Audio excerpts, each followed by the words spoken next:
Tensions between Iran and Saudi Arabia are prompting allies to pick sides. The row was triggered when Saudi Arabia executed a prominent Shia cleric on terror charges.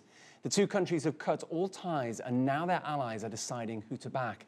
Kuwait has recalled its ambassador to Iran, while Bahrain has gone a step further by cutting off diplomatic relations.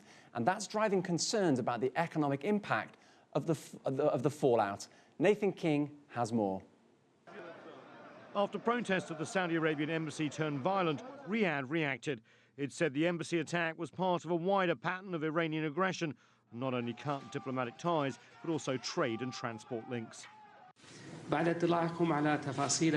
These attacks are a continuation of the Iranian regime's aggressive policy in the region that aims to destabilize the region's security and stability and spread tensions and wars. Saudi Arabia and Iran are regional powerhouses, but when it comes to trade, the two do not have deep ties. Bilateral trade is, by some estimates, around $150 million US. Iran's government says it can cope with Riyadh's efforts to isolate Tehran diplomatically. For more than 30 years after the Islamic Revolution in Iran, many great powers have severed ties with the country. Now Saudi Arabia, considering that apparently they're taking measures based on a set of immature policies and experience, they will be affected by loss. Iran is also on the threshold of getting back $100 billion, frozen during the nuclear standoff with world powers. Now that a nuclear deal is done, that money and billions worth of new global investment is set to flow into Iran. In fact, escalating Iran-Saudi tension could benefit both oil producers if fears over a conflict pushed global oil prices higher. Both nations have been suffering as oil prices sit at 7-year lows, although so far oil prices have not moved upward. The major economic impact, however, could be region-wide, especially if tensions continue for a long time.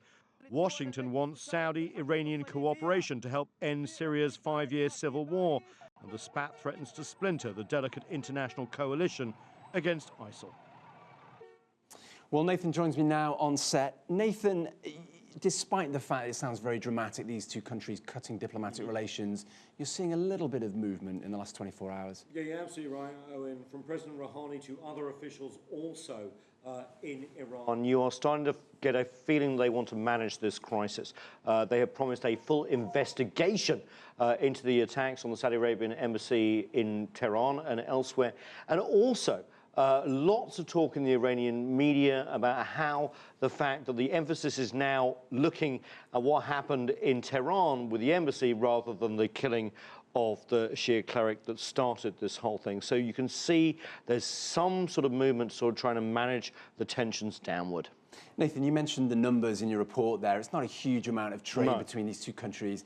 Saudi Arabia would be pocket change, basically. But both of these countries have had their financial troubles. They probably don't need to start cutting off trade routes. No, they don't, and they're involved in multiple proxy wars as well. Yemen for Saudi, of course, Iran in Syria, the battle against ISIL that we mentioned there as well. And also regionally, Iran has a lot more at stake economically. Look, Saudi Arabia cutting off trade and economic ties, fine, maybe $150 million. But UAE, Dubai, big regional financial center, just as it emerges from that crisis, international sanctions. So there's a lot at stake here.